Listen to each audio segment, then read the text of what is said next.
Hello, friends. Today we are going over once again converting customary units of measurement. And today it will include length, liquid volume, and weight.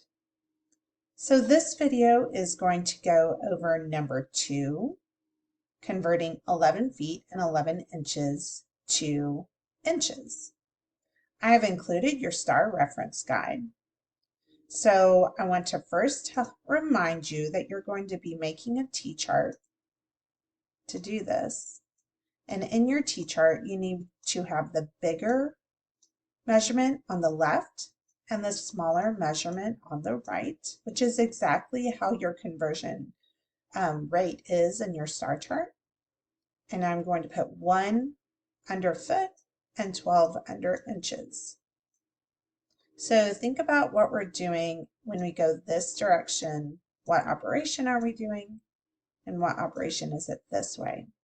So go ahead and pause the video and try to convert 11 feet and 11 inches to total inches.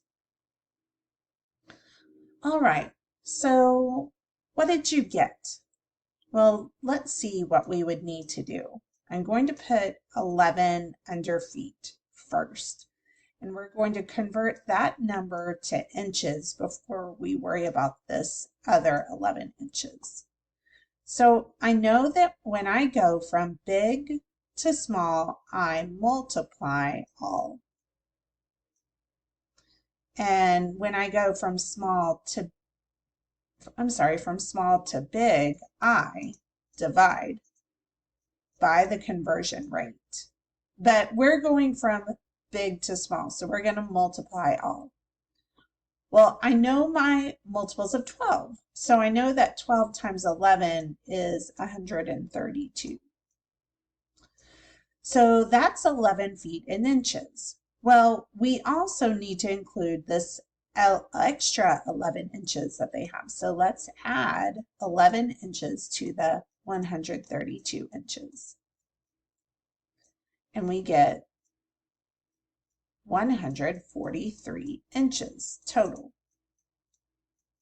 And don't forget to label that. Is that how many you got? If not, go back and see what mistakes you made.